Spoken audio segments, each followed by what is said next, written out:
SASDOவின் பிரதான செய்திகள். முதலில் தலைப்புச் செய்திகள். சீன ஜனாதிபதியை சந்தித்துள்ள அலுரா. அலுராவின் அரசாங்கத்துக்கு எதிராக திரட்டப்படும் வலதுசாரி கட்சிகள். யாழில் தேசிய மக்கள் சக்தி ஆதரவாளர்கள் மீது சரமாரி வாழ்வெட்டு தாக்குதல். ASUSME பயனாளர்களுக்கு மகிழ்ச்சி தகவல் கிடைத்தது. அனுமதி.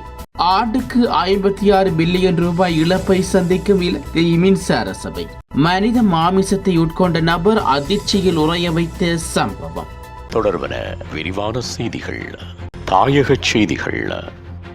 சீனாவிற்கு 4 நாள் உத்தியோகபூர்வ விஜயம் மேற்கொண்டுள்ள ஜனாதிபதி அனுரகுமார திசாநாயக்காவுக்கும் சீன ஜனாதிபதி ஷி ஜின்பிங்கிற்கும் இடையிலான சந்திப்பு சீன மக்கள் மண்டபத்தில் நடைபெற்றது. சீன மக்கள் மண்டபத்துக்கு வருகை தந்த ஜனாதிபதி அனுரகுமார திசாநாயக்காவுக்கும் சீன ஜனாதிபதி ஷி ஜின்பிங் அமோக வரவேற்பு அளித்தார். மரியாதை வேட்டுக்களுடன் மிகுந்த கௌரவமான முறையில் வரவேற்பு நிகழ்வுகள் ஏற்பாடு செய்யப்பட்டிருந்தது. அதனைத் தொடர்ந்து இருதரப்பு அரசு தலைவர்களுக்கும் இடையில் சுமூகமான கலந்துரையாடல் நடைபெற்றதோடு அடுத்து இருதரப்பு கலந்துரையாடல்கள் ஆரம்பிக்கப்பட்டன. அபிவிருத்தியின் புதிய யுகத்திற்காக இலங்கையுடன் இணைந்து பணியாற்ற தயாராக இருப்பதாக சீன ஜனாதிபதி இதன்போது வலியுறுத்தினார். அத்தோடு நெருங்கிய நட்பு நாடுகள் என்ற வகையில் சீனாவுக்கும் இலங்கைக்கும் இடையிலான நீண்டகால உறவை நினைவு கூர்ந்த சீன ஜனாதிபதி ஷி ஜின்பிங் எதிர்காலத்தில் இலங்கையுடன் தொடர்ந்தும் ஒத்துழைக்க தயாராக இருப்பதாகவும் தெரிவித்தார். இரு நாட்டு தலைவர்களுக்கும் இடையிலான உத்தியோகபூர்வ சந்திப்பை தொடர்ந்து இரு நாடுகளுக்கும் இடையிலான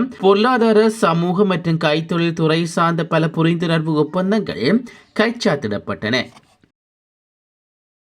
இலங்கையில் வலதுசாரி கட்சிகள் அனைத்தையும் ஒன்றிணைத்து கூட்டணி அமைப்பதற்கான பேச்சுவார்த்தைகள் நடைபெற்று வருவதாக ஐக்கிய மக்கள் சக்தியினர் தெரிவித்துள்ளார்கள். கட்சியின் பேச்சாளரும் நாடாளுமன்ற உறுப்பினருமான SM மரிகா நேற்று ஊடகங்களிடம் இதை தெரிவித்துள்ளார். இந்த கூட்டணியின் தலைவர் யார் என்பது முக்கியமில்லை, ஆனால் ஐக்கிய மக்கள் சக்தியின் மிகப்பெரிய எதிர்க்கட்சி என்பதனால் அதில் மிக முக்கிய பங்கை கொண்டிருக்கும் என்றும் அவர் கூறியுள்ளார். ஐக்கிய மக்கள் சக்தி தற்போது நாடாளுமன்றத்தில் 40 இடங்களை கொண்டுள்ளது என்றும் அவர் குறிப்பிட்டுள்ளார். இதற்கிடையில் நடப்பு அரசாங்கத்திற்கும் சவால் விடுக்கும் வகையில் ரணில் தரப்பும் சயீத் தரப்பும் இணைவது குறித்து சந்திப்புகள் இடம்பெறுகின்றன செய்திகள் வெளியாகி வருகின்றமை குறிப்பிடத்தக்கது. யாழ் பருத்தித்துறை பகுதியில் தேசிய மக்கள் கட்சியின் ஆதரவாளர்கள் மீது வாழ்வெட்டு தாக்குதல் நடத்தப்பட்டிருப்பதாக தகவல்கள் வெளியாகியுள்ளது. சம்பவம் தொடர்பில் மேலும் தெரிய வருவதாவது, தொலைபேசி மூலம் அச்சுறுத்தல் விடுத்த 10 நிமிடத்தில் குழுவாக இறங்கி பருத்தித்துறை பகுதியில் வைத்து தேசிய மக்கள் சக்தி ஆதரவாளர்கள் மீது சரமாரியாக வாழ்வெட்டு தாக்குதலை மேற்கொண்டுள்ளார்கள். இந்த வாழ்வெட்டு சம்பவத்தில் 2 பேர் படுகாயமடைந்த நிலையில் பருத்தித்துறை ஆதார வைத்தியசாலையில் சிகிச்சை பெற்று வருகின்றார்கள். இதேவேளை சம்பவ இடத்துக்கு விரைந்த நீரியல் வளத்துறை அமைச்சர் E. சந்திரசேகர் மற்றும் நாடாளுமன்ற உறுப்பினர் இளங்குமரன் ஆகியோர் சம்பவம் தொடர்பில் அங்கிருந்து மக்களிடம் கேட்டறிந்தார்கள். ASUSME பயனாளர்களுக்காக வழங்கப்படும் நிதியை அதிகரிப்பது தொடர்பான யோசனையை அரசாங்க நிதி பற்றிய குழு அனுமதி வழங்கியுள்ளது. இதன்படி வறிய குடும்பம் ஒன்றுக்கு வழங்கப்படும் 15,000 ரூபாய் கொடுப்பனவு 17,500 ரூபாயாக அதிகரிக்கப்பட்டுள்ளது. அதே நேரம் 8,500 ரூபாய் வழங்கப்படும் குடும்பம் ஒன்றுக்கான கொடுப்பனவு 10,000 ரூபாயாக அதிகரிக்கப்பட உள்ளது. 2,500 ரூபாய் வழங்கப்படும் குடும்பம் ஒன்றுக்காக 5,000 ரூபாயை வழங்க அனுமதி அளிக்கப்பட்டுள்ளது. அத்துடன் 5,000 ரூபாயாக வழங்கப்படும் குடும்பங்களுக்கான கொடுப்பனவு மாற்றமின்றி வழங்க அனுமதி அளிக்கப்பட்டுள்ளது. எரிபொருள் மூலம் உற்பத்தி செய்யப்படும் மின்சாரத்துக்கு சில்லறை விலையில் மூலப்பொருட்களை கொள்வனவு செய்வதன் மூலம் இலங்கை மின்சார சபைக்கு 56 பில்லியன் ரூபாய் நட்டம் ஏற்பட்டுள்ளதாக பொது பயன்பாடுகள் ஆணைக்குழுவின் மூத்த அதிகாரி ஒருவர் தெரிவித்துள்ளார். மேலும் அனல் மின் உற்பத்திக்கு மானிய விலையில் எரிபொருள் கிடைத்தால் நாட்டுக்கு மின்சார கட்டணத்தை 11% குறைக்க முடியும் எனவும் அவர் கூறியுள்ளார். இது தொடர்பில் கருத்து வெளியிட்டுள்ள அவர், பொது பயன்பாட்டு ஆணையம் ஒரு ஆலோசனை அறிக்கை மூலம் மின்சார சபைக்கு 6 மாதங்களுக்கு 56 மில்லியன் ரூபாய் இழப்பு ஏற்பட்டுள்ளது. டீசல் உள்ளிட்ட எரிபொருட்கள் அனல் மின் உற்பத்திக்கு பயன்படுத்தப்படுகின்றன. எரிபொருள் நிலையங்களிலிருந்து மக்கள் வாங்கும் அதே விலையில்தான் மின்சார சபையின் டீசலை மின் உற்பத்திக்கு பெற்றுக் கொள்கிறது.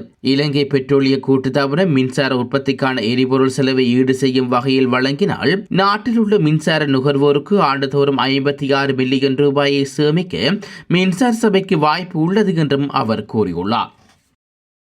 உலகச் செய்திகள். பிரேசிலில் மனித இறைச்சியை உட்கொண்ட நபர் ஒருவர் கைது செய்யப்பட்டுள்ளார். பிரான்சில் மனித இறைச்சியை உட்கொண்ட நபர் ஒருவர் கைது செய்யப்பட்டுள்ளார். பிரான்சை சேர்ந்த நிக்கோ கிளாஸ் என்ற நபர் ஒருவரை இவ்வாறு கைது செய்யப்பட்டுள்ளதாக தெரிவிக்கப்படுகிறது. சம்பவம் தொடர்பில் மேலும் தெரிய வருகையில் குறித்த நபர் மனித மாமிசத்தை சுவை குறித்து ஒரு காணொலி ஒன்று சமூக வலைதளத்தில் வெளியிட்டுள்ளார். அதில் அவருக்கு சிக்கன் மற்றும் ஆட்டு இறைச்சியை விட மனித மாமிசம் தனக்கு விருப்பமானது என்று தெரிவித்துள்ளார். மனித இறைச்சியின் குதிரை இறைச்சியை போன்று இருக்கும் என்றும் அவர் தெரிவித்துள்ளார். மெலிந்தவரின் இறைச்சியை சாப்பிடுவது பிடிக்காது என்றும் கொழுத்த மனிதனின் இறைச்சியை சுவையாக இருக்கும் என்றும் அவர் குறிப்பிட்டுள்ளார். குறித்த விடயம் தற்போது சமூக வலைதளங்களில் பரவி பார்ப்பவர்களையும் அதிர்ச்சிக்குள்ளாக்கியுள்ளமையும் குறிப்பிடத்தக்கது. மீண்டும் தலைப்புச் செய்திகள். சீன ஜனாதிபதியை சந்தித்துள்ள அலுரா. அலுராவின் அரசாங்கத்துக்கு எதிராக திரட்டப்படும் வலதுசாரி கட்சிகள். யாழில் தேசிய மக்கள் சக்தி ஆதரவாளர்கள் மீது சரமாரி வாழ்வெட்டு தாக்குதல். அஸ்வஸ்ம பயனாளர்களுக்கு மகிழ்ச்சி தகவல் கிடைத்தது. அனுமதி. ஆண்டுக்கு 56 பில்லியன் ரூபாய் இழப்பை சந்திக்கும் இலங்கை மின்சார சபை. மனித மாமிசத்தை உட்கொண்ட நபர் அதிர்ச்சியில் உறைய வைத்த சம்பவம்.